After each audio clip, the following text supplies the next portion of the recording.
Hello everyone, this is me Abdul Rabbi and you are watching right now Air Football. তো গেমে একটি নতুন feature add করছে Konami, এটা হলো player linking.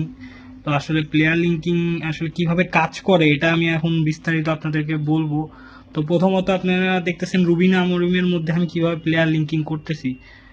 Rubin আমরিমের player linking system হলো রাইট আরএমএফ, অবশ্যই একটা ক্রস স্পেশালিস্ট হতে হবে অ্যান্ড রাইট আরএমএফ হইতে হবে, এবং সিএফ হতে হবে হলো Fox in the box. CF Fox in the box হতেই হবে, ফক্স ইন দ্য বক্স না হলে প্লেয়ার কানেকশন হবে না।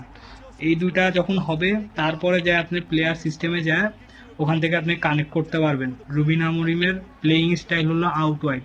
সো ক্রস যারা খেলে, যাদের ক্রস অনেক পছন্দ, তাদের জন্য এটা একটা সেরা ম্যানেজার বলতে পারি আমি, কারণ আমি অলরেডি খেলছি, আপনারা দেখতে পারতেছেন আমার গেম প্লে। আসলে ক্রস করলেই মোটামুটি গোল হয়ে যায়।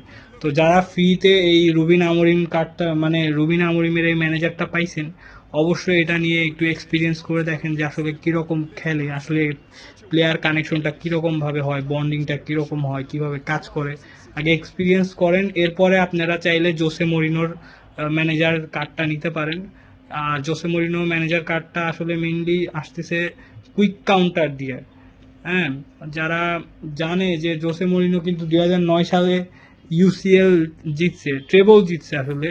তো ট্রেবল উইনিং সিজনে আসলে সে কুইক কাউন্টার নিয়ে মেইনলি খেলে নাই। আমার জানা মতে সে আসলে লং বল কাউন্টার নিয়ে খেলছিল সেই সময়ে। কিন্তু এখানে কেন যে কোনামি লং বল কাউন্টার না দিয়ে কেন যে কুইক কাউন্টার দিল, এটাই আমার মাথায় আসতেছে না।